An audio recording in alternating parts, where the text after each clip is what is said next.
Good morning. My name is Karen Nickel. I am a co-founder of Just Moms STL.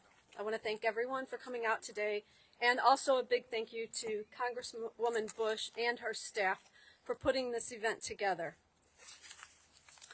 I want you to keep this in mind as we talk today. This is a 1949 document that indicates the government knew radioactive material was getting into Coldwater Creek. They knew in 1949. This document says, the problem concerns of the deteriorating K-65 drums at the airport. This is recognized as a severe problem. The solution, however, is not as simple as placing the materials in new containers, since the hazards to the workers involved in such occupation would be considerable. The health hazard to workers handling K-65 material, especially in broken drums, is much more serious and immediate than the possible hazard of stream pollution. So just let's let it leak into the creek. We are currently at St. Cyn Park. This is my childhood neighborhood. We moved here in 1973. I was 9 years old. I grew up in this park. I couldn't begin to count the hours I spent here as a child, often from sunup to sundown. As kids, we would pick and suck the honeysuckle off the bushes along the banks of the creek. We would eat the snow as we would sled down those hills back there.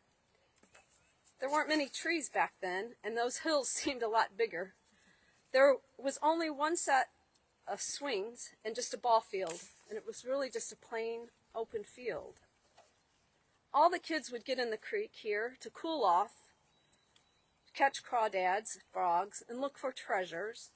And when the creek didn't have much water, the kids would walk in it to get to McDonald's on Lindbergh because it was a shortcut and no one could see what anybody was doing down in the creek. There were no signs telling anyone to stay out of the creek. No signs saying it was dangerous back in 1973. I learned about the possible contamination of Coldwater Creek and the role that St. Louis played during the Manhattan Project in late 2012 after seeing a news story about the creek having possible contamination. I immediately started making a list of everyone I could think of that I grew up with. I started reaching out through Facebook, and I couldn't believe what I was learning. So many of my friends and their family members on this street leading into this park had already passed away of rare cancers in their 40s and 60s, or 40s to 60s. Or they were suffering from chronic autoimmune illnesses such as lupus, MS, rheumatoid arthritis, birth defects, and infertility issues. Just right up here on the left, a mom and dad passed away of brain cancer, leaving their young children. Both parents died of brain cancer in an early age. My parents saved for a long time to purchase our home in this neighborhood. It was perfect. It had 2 parks on either end of the street, lots of kids. It was a dead-end street, and a great school district. They had no idea that they had moved their children into a neighborhood contaminated with atomic bomb waste. I have several autoimmune diseases, lupus, psoriatic arthritis, Sjogren's, and a whole list of other health issues that just keep piling up. My sister's ovaries were covered with cysts at age 11. My children have had health issues. My 6-year-old granddaughter was born with a mass on her ovary. It had to be removed when she was just 3 weeks old. I've lost so many friends and family members to cancer, I've lost count. Every time my kids or grandkids get sick, my heart sinks. Routine childhood illnesses aren't taken lightly for those of us that are aware. This park, like many others in North County, I'm looking for the St. Cyn sign, have experienced major massive flooding for decades. Creek water would get into the main levels of homes in this neighborhood. Water would flood the streets. Sorry, lost my page.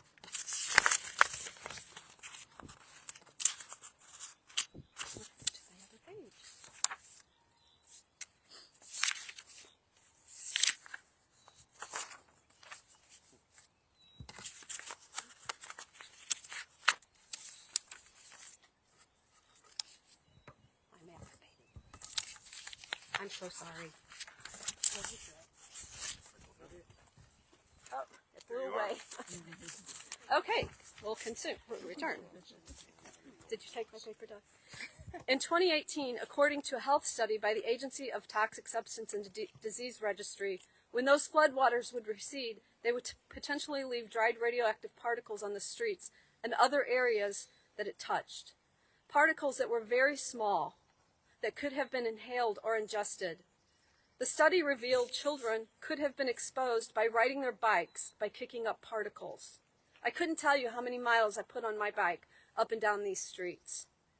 Our exposure pathways, other exposure pathways, were eating out of gardens. My best friends across the street had a big garden, just as many families did.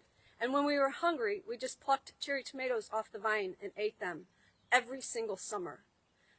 In 2015, the Army Corps of Engineers released information indicating that St. Cyr Park was contaminated with radioactive material and would need to be cleaned. The deepest they found waste was 3.5 feet, but most of the material was 0 to 6 inches down. The Army Corps likes to say the bomb waste is safe in its current configuration, meaning as long as it has ground cover, such as grass or leaves, and it is not disturbed, everything is fine and no one is being harmed. While the Army Corps has since cleaned this property, I want you to look around. Long before it was remediated, someone had to dig this walking path. The basketball court, those bathrooms, they were not there when I was a kid. How many people were exposed over that time frame?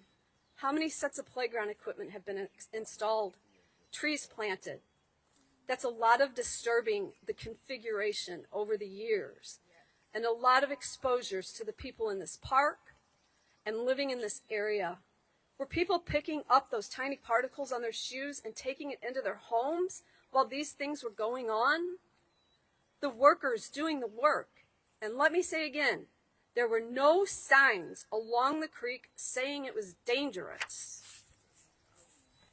The Army Corps just released updated current maps as of March 2024. This is on their progress of the testing. If you look at this map, anything in red means they found material that requires cleanup. Yellow indicates those areas needing further evaluation. The triangle down here on this map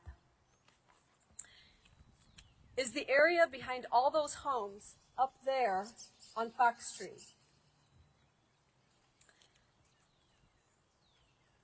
That area is now overgrown. When I was a kid, the property owner always kept that area cleaned. They had a huge garden and kids would go back there. But I want to point out something else. Right here is where we are today. If you look at this map, right across the creek, right over there, this is this red area. This is radioactive material sitting on the surface where people can walk, that is still not cleaned up, that was identified by the Army Corps in 2015. If you look here, you will see some areas that are the banks of the creek, right behind you. Still not cleaned up, right behind you. This is just one map of 7. These maps extend all the way to the Missouri River. The amount of red and yellow will take your breath away. When you see these maps, you understand why so many people have been harmed. I grew up and moved away. As an adult for 28 years, I've raised my own 4 children, 1.8 miles away from Westlake Landfill, which contains the same atomic bomb waste illegally dumped in 1973. Much of that waste has sat out on the surface of the landfill since then. It has had the ability to pick up those same particles on a windy day, or when that was even being dumped. We are just now learning the real extent of that contamination as we prepare for a cleanup at that site. Students and teachers were exposed for years in Weldon Spring, with the processing plant sitting next door to a high school, all while the Department of Energy glamorized and brainwashed people into thinking it was such an amazing part of history, especially watching the cleanup of that site while men in moon suits, completely protected, were working on one side of the fence, and people, unprotected, were just on the other side of a chain link fence. People have died and are still dying. Our children are sick and have died. The amount of waste we still have in our community is unbelievable. The speed in which the Army Corps is working is appalling. Before they started the cleanup of Jana Elementary, they hadn't cleaned up anything in the creek except a very small area in 2005. Nothing has been done since then. That is almost 20 years. Let me say again, there are no signs on the creek saying or telling people to stay out. These are the reasons we need RECA. We always knew we needed it and thought we would have more time to get there. But the reality is we don't. Families in St. Louis need and deserve help. RECA brings more than just compensation or financial assistance. It brings screening and epidemiology studies, all things that could help prevent cancers in the future. When I learned about the creek and what I was exposed to, and then about the landfill, I knew at that point I would have to go to the ends of the earth to protect my own children. No one protected me. My parents couldn't. They didn't even know they needed to. But there were people in the federal government that knew. They knew in 1949, and every year they went after that. And here we are in 2024, and there are still no signs along that creek. Even after the elementary school was closed in 2022 that sits on the banks of the creek, where they are currently cleaning up radioactive atomic bomb waste. It's shameful. While I have the honor to introduce our Congresswoman, I want to say she is more than a Congresswoman. She is a mom, too, one that has lived in this community. She understands and has seen firsthand how many of her constituents have passed or are struggling with health issues. She knows this is multi-generational and can be passed down to our grandchildren. As a nurse, she understands the health struggles many face, and she knows the importance of getting RECA passed. I don't think there's anything I just spoke about that our Congresswoman has not addressed since her term in office, be it with the Army Corps of Engineers or the Department of Energy. Again, thank you for being here today, Congresswoman Bush.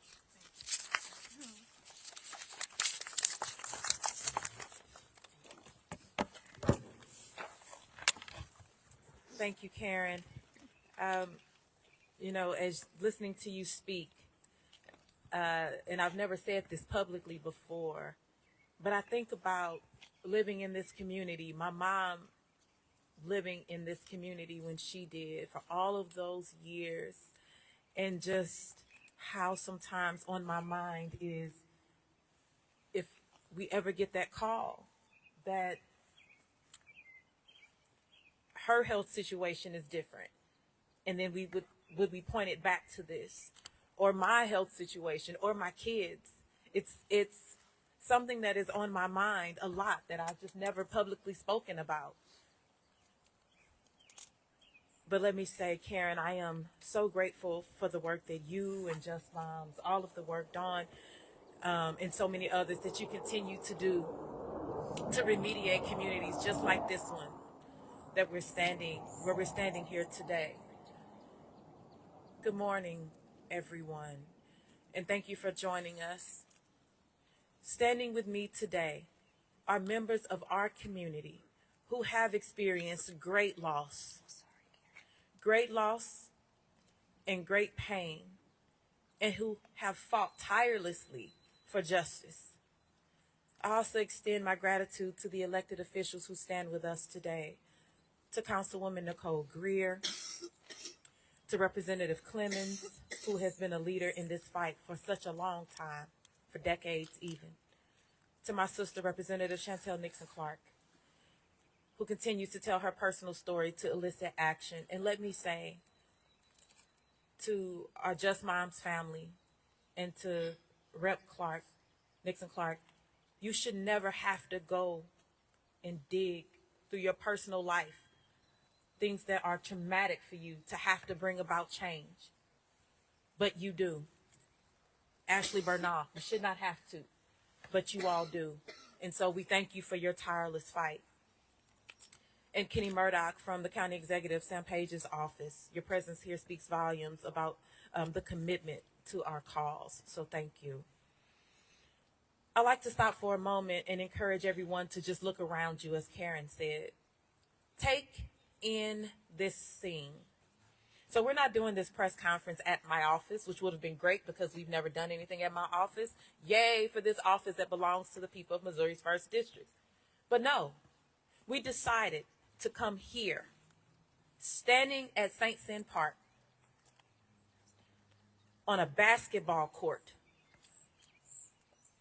near a playground where our children play, a park where our families stroll, a creek right in front of those that are up here, a creek where some remember swimming as children. For us, this is home, or at least reminds us of the places we call home. Yet, beneath the ground lies a dark and ugly truth. For decades, radioactive waste has tainted our communities, silently lurking, many times unnoticed or unknown, and continuing to be unaddressed. For decades, our government, well, say decades ago, our government dumped radioactive waste from the World War II era Manhattan Project in communities all across our country, including right here in St. Louis. The people living here didn't know and were never notified for over 50 years, and quite frankly, still aren't properly notified. I mean, look around. Do you see any signs? We just heard Karen speak about that. Do you see any signs? No, ma'am. Oh, no.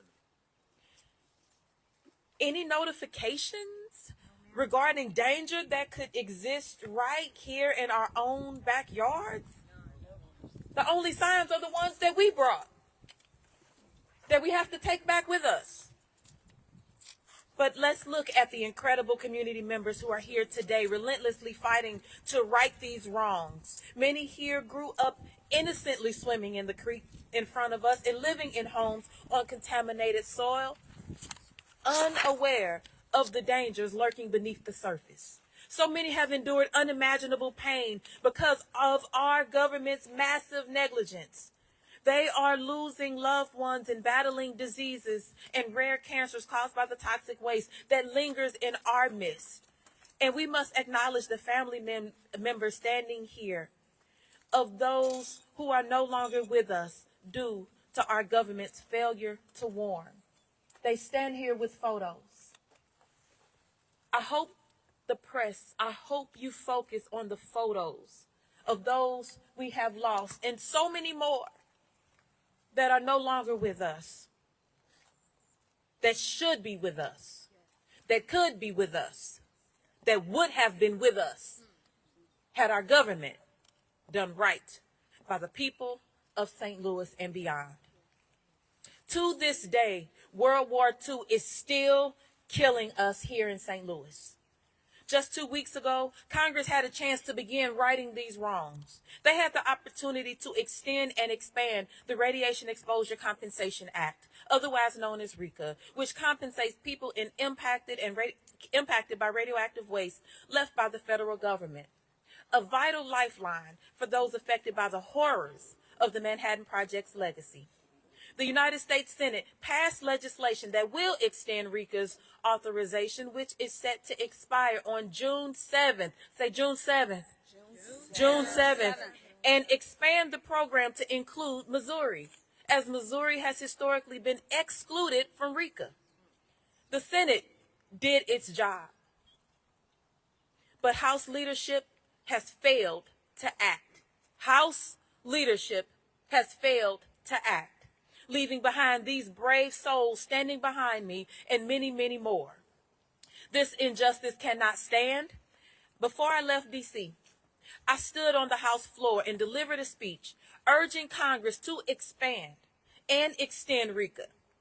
And when the House reconvenes next week, I will personally be asking every single one of my congressional colleagues to take action to support and pass this expanded version of RECA. And my direct message to Speaker Johnson will be, Mr. Speaker, the time is now.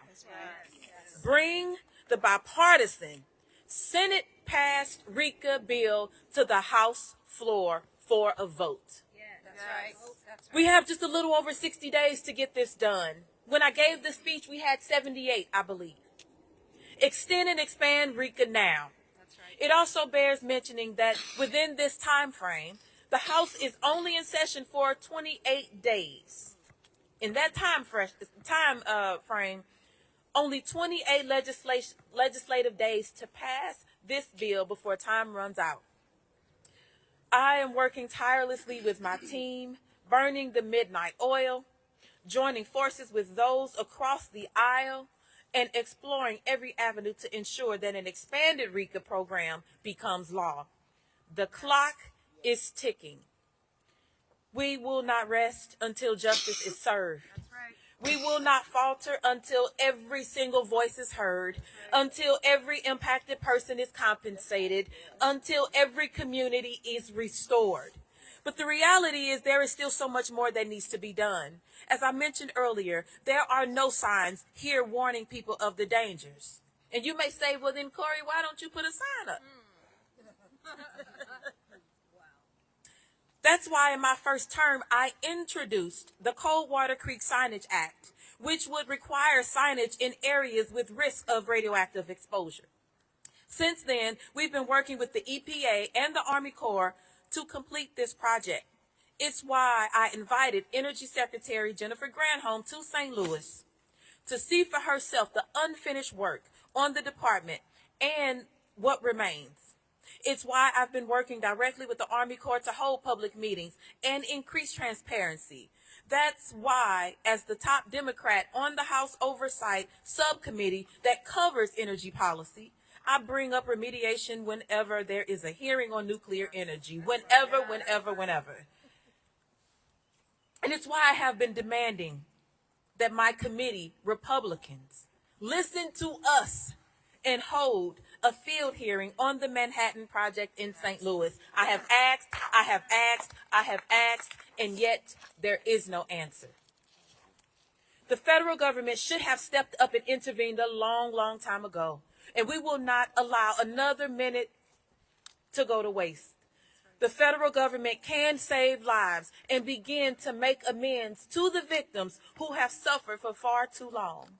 They just need to act now. Speaking of the federal government, lives are on the line. St. Louisans' lives are on the line.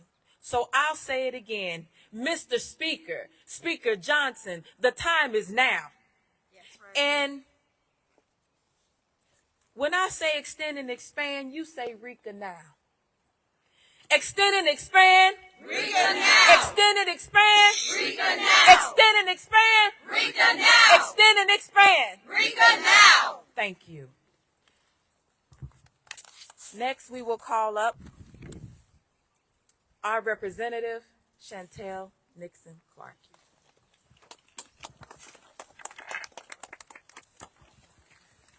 Good morning, everybody. My name is State Representative Chantel Nixon Clark. I stand before you today full of emotion. A year ago, I was fighting for my life a second time. I was diagnosed with breast cancer in 2010. And in 2022, December 4th of 23, I was found unresponsive. I could hear my family, my daughter crying, my husband yelling my name to keep fighting. my sister crying. Somebody help her. Somebody help her. So today, I stand before my constituents who have often felt that nobody hears them, who often feels that they have no representation at the table, that they often feel that they knew about the radioactive exposure in their community, and they live with it every single day, with the feeling that nothing will ever change. Mr. Speaker, I am here to tell you, today is the day. That's right. Yes. Today is a day where time is of the essence. Today is the day where you are responsible for making the right decision to pass RECA. It's our due time to compensate. I lost my mother to breast cancer, my aunt to breast cancer, my grandfather to pancreatic cancer, 2 cousins that are breast cancer survivor, a nephew with a cancerous brain tumor, a cousin who recently passed from cancer, leaving behind 3 children, a cancer that is found in 60-year-old white males, passing away at the early 30s. Previously, I asked, which side are you leaning on? The Senate chose the right side and passed RECA. So, Mr. Speaker, which side are you leaning on? And I hope it's on the right side. And if you choose otherwise, we will keep showing up. That's right. We will keep fighting. We will keep making the trips to D.C. Right. We will keep supporting our community and holding community forums and keeping our community up to date on any changes. We need another team of people to help clean up. That's right. The cleanup is not happening fast enough. Just recently, we found radioactive waste in our community's basements, not just along the creek, but in the basements of residents' homes who had their American dreams to own their own home. It is your responsibility to clean it up. It is your responsibility to compensate the families who have lost loved ones and the families who are continuing to fight. So again, Mr. Speaker, this is my last and final time asking you, demanding you, your time is up. Make the right decision. That's right. Here, here. Amen. Next, I will introduce Representative Doug Clemens.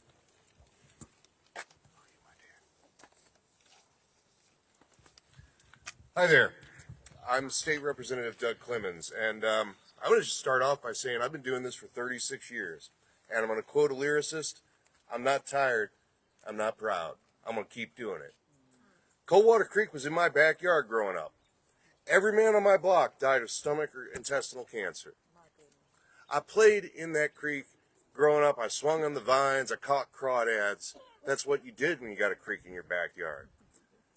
So they started bringing this junk out into my community, our community, in the 1940s. In 1949, that's 75 years. 75 years they've known they've been poisoning us. They knew they were poisoning us for 75 years. My family, my friend's family, my community, my neighbors, people I work with, they knew they were poisoning us for 75 years. RECA is a step. We must do RECA now. It should have been expanded decades ago. And the idea that we're not even considering renewing it, where's the heart and soul of this nation? That's the people's house up there. They're supposed to represent me and my neighbors. I expect them to act.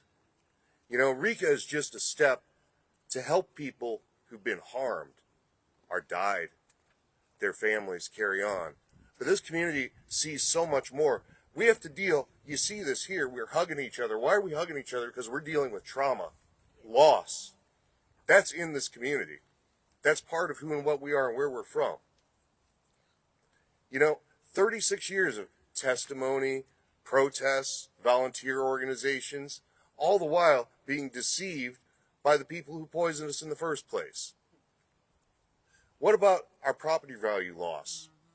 What about our revenue base? What about our lost economic development opportunities? These are things that we demand along with the medical expenses RECA will help with. This has to be done now. And I'll echo the words of everyone who's spoken in front of me. Mr. Speaker, the time is now. Thank you. Now I'm going to introduce Christian Camusa from the Missouri Coalition for the Environment. Hi, everyone. Good morning. Thank you, Representative Bush and members of the press. My name is Kristen Camuso. I'm a community outreach specialist with the Missouri Coalition for the Environment. As a cancer survivor who grew up playing in Coldwater Creek and later lived close to the Westlake landfill, this work is not only very important to me, it is also very personal and hits quite literally close to home. In an 11-month period, I had my gallbladder removed, a total hysterectomy due to tumors on my ovaries, thyroid cancer, a left adrenal gland removed due to tumors, and then within just a few months after that, I was diagnosed with another tumor on my remaining adrenal gland and a lesion in my liver. And one of the first questions my doctors asked me was, were you ever exposed to radiation? At the time, I said no. I had no idea what was going on until I just happened to meet Karen Nickel at a block party. A couple weeks ago, our executive director was downtown at our storage facility and came across a letter that our organization sent to the Army Corps of Engineers back in 1985. I'd like to read just a short excerpt from that letter. Perhaps the residents of Hazelwood and Florissant and other parts of St. Louis County do not want to hear that they have contaminated creek flowing through their backyards. It is not a pleasant thing to comprehend, and neither official denials nor simple wishful thinking will make the problem go away. Indeed, it will only go away when the residents of this area rise up and demand that their elected officials see to it that the appropriate agencies remove this contaminated material. The federal government may not admit that this material is a hazard to the public, but the levels of radioactivity and chemical toxicity in these wastes is a serious matter. And their placement in the floodplain in a highly urbanized setting was a mistake in 1946. In 1985, their continued presence is a travesty. Fortunately, with the help of MCE's co-founding member, Mrs. Kay Dry, and former executive director Roger Pryor, residents did rise up, and they demanded a cleanup of North County and successfully stopped those waste from being permanently stored at the St. Louis airport. Later, MCE worked with the community and Just Moms STL to demand a safer, more permanent solution at the Westlake landfill. However, it has been almost 4 decades since this letter was written, and we are still surrounded by the radioactive waste left behind by our federal government's early nuclear weapons program. For those unaware, St. Louis and St. Charles's industry and workforce played an integral role in the war effort by purifying the uranium needed to create the world's first ever atomic weapons. This process created thousands of tons of deadly radioactive waste. In St. Louis, that waste is littered throughout the community and the soils of residential yards, schools, parks, and private businesses. The Army Corps estimates it will be another 15 years before they can complete the cleanup. Further, the Environmental Protection Agency does not have a time frame for when remediation will happen at the Westlake landfill, which is still experiencing an underground fire a mere 500 feet away from known radioactive weapons material. That's nearly 100 years this waste has been allowed to harm citizens of our region. That harm was qualified by our state and federal health agencies. Respectively, those studies concluded that people living near these sites have a higher incidence of certain cancers as compared to the rest of our state, and that exposure to these contaminants equals risk. The situation is no longer just a simple mistake or a travesty.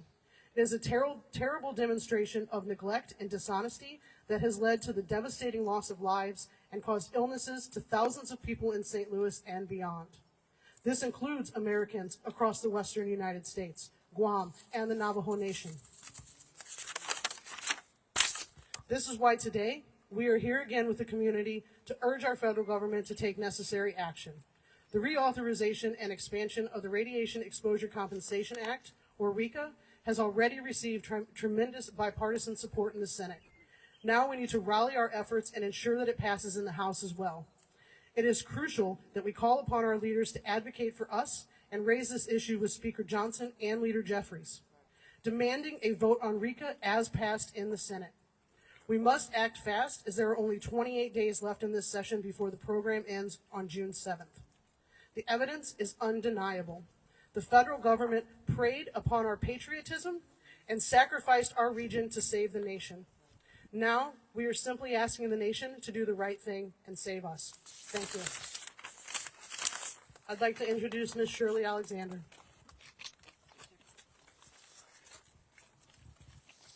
Hello, my name is Shirley Alexander. I'm here with my nephew. He's still fighting. He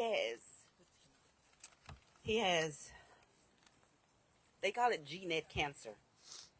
It's a cancer that happens to older white women.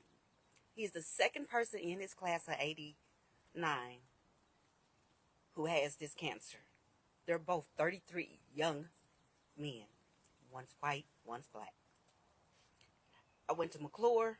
I lived in Kinloch. My house was right next to the creek. And me and my sister, we played all the time and not knowing. My mother didn't know. I've worked with people who have passed away from cancers that they kept saying that was rare, and we never knew why. And it was because of where we worked, the places we went to. I'm here also to let everyone know in North County that there will be a meeting at Ward Chapel AME Church, April 27th at 10 o'clock. If you could come out just to hear, to be a part, to let people know, have a testimony that people are still living with this. And God is so good. That's right. He's letting everybody know through us that we are fighting, and we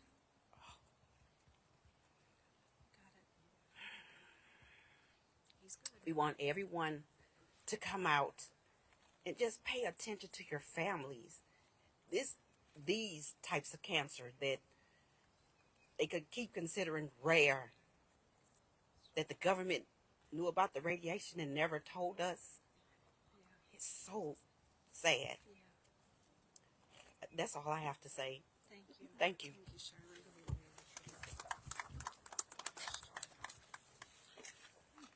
Now I'd like to introduce my dear friend, Gerard Osco.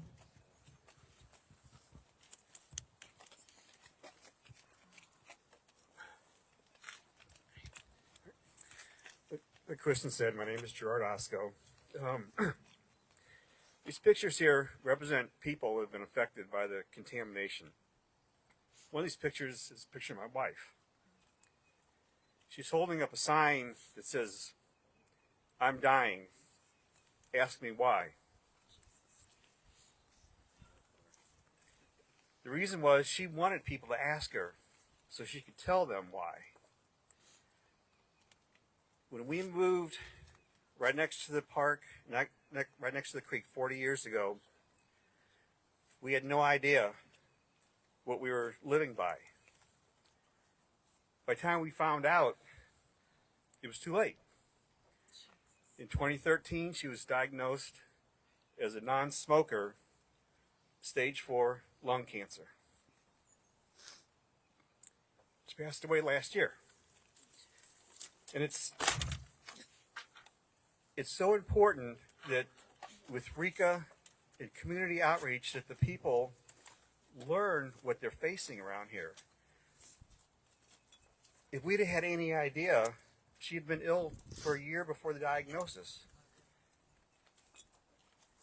and since there was nothing like I said, we didn't know anything about it. She could have been tested earlier, and possibly she could still be here today. But because we knew nothing, again, by the time we found out, it was too late to do anything about it. You know, through all the treatments and everything, we got, you know, several years, many years. But again, there was a lot of suffering through all those years because of being in proximity to this contamination. This park, it's a nice park, nice walking path.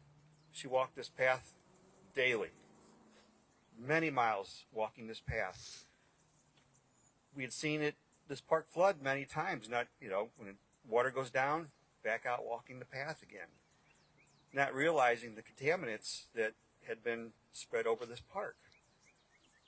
In 2015, she was battling the cancer, staying in our house, and they were remediating this park. The trucks were going up and down the street daily for several months, pulling out the contaminated soil, bringing hopefully, you know, good soil back in. But that was a daily reminder of her suffering that she was having to go through, of this park and this creek, what it's did to her and what it's done to our family. So I really hope and pray that the RECA is passed so the people in this area can get the help that they need. Thank you.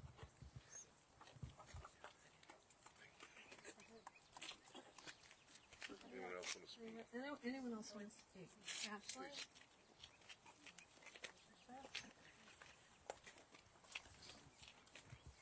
My name is Representative Tricia Burns. I'm a Republican representative from St. Charles County.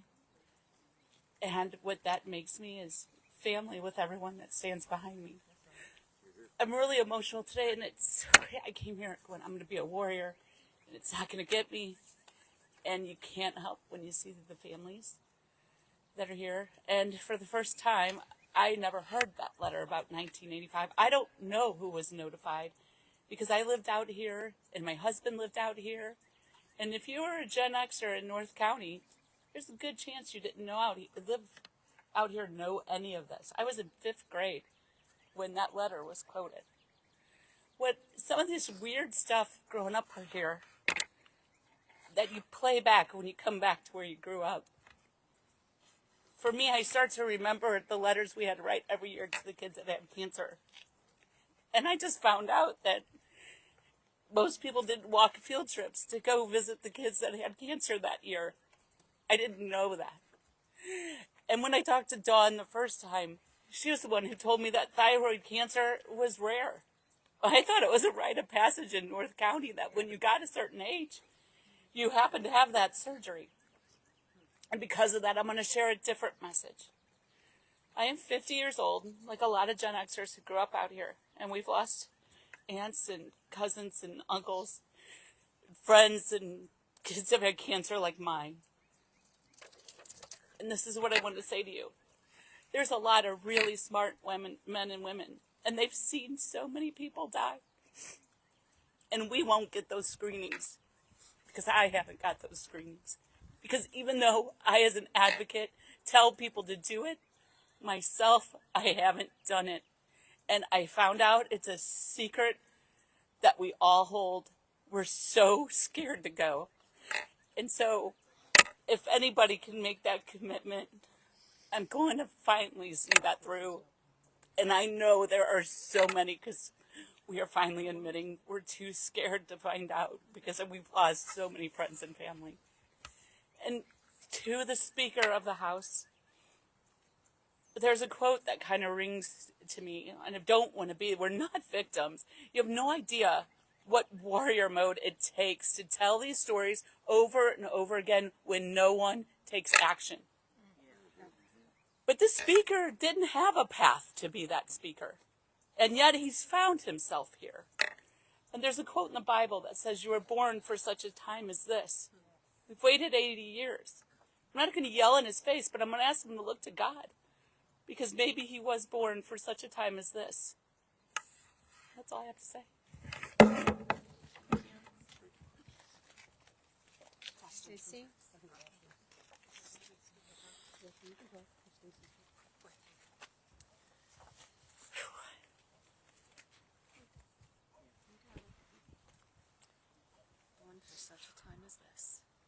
This was my mom. We have autoimmune diseases in our family, not cancer. She had lupus and Hashimoto's. Her sister had thyroid cancer. My grandfather was a worker. He died a terrible death with lung cancer. We need doctors to know what's going on. My sister and I were diagnosed with, at the time, a very rare autoimmune disease. We went to a doctor at WashU. They put us before a bunch of doctors, and nobody could figure out what was wrong. One doctor stuck his head in the room and said, "I think I know what this is. Give me a few minutes." He diagnosed us with Addison's disease. We were the only siblings at that time that had that disease. And at one of my appointments, he asked me, "Do you think this is environmental?" And I laughed in his face. I said, "Doctor, are you kidding me? I grew up in Florissant. It's beautiful there. It's everyone's dream." Little did I know, but he passed away before I had the chance to tell him, "You know what? All those years ago, you were right. We need the screening. We need doctors that know what to look for." My last appointment, my doctor looked at me and she said, "I don't know what this is. All I can do is treat your symptoms. I know you grew up playing in Coldwater Creek. I know that you were exposed, but I don't know what to do for you. So now I take drugs trying to treat a symptom that we don't know what the root cause is." This is not just me. This is so many people in our community. I lost a dear friend a week ago to a rare cancer. He lived in my neighborhood. Within 25 homes of my home, 15 parents have died of cancer. Something has to be done. I heard at one of our meetings, a man stood up and he said, "Have you ever heard of the sacrifice zone?" That's what we live in. Our federal government has declared we are a sacrifice zone because they don't care what's happened to us. They've proved that over and over. So please, please pass RECA. Get doctors that know what to look for, screenings, they know what to do. I have 4 family members right now living with MS. Our family has multiple autoimmune issues through our entire family. I moved from Florissant. I moved to Westlake. I left Westlake. I moved to O'Fallon. My children went to Francis Howell. They all suffer from issues and rare autoimmune diseases different from what I have. This can't be a coincidence. Something has to be done. These people are dying every day from cancers, and we're living with autoimmune diseases that are painful and no one knows what to do with. So thank you for your time.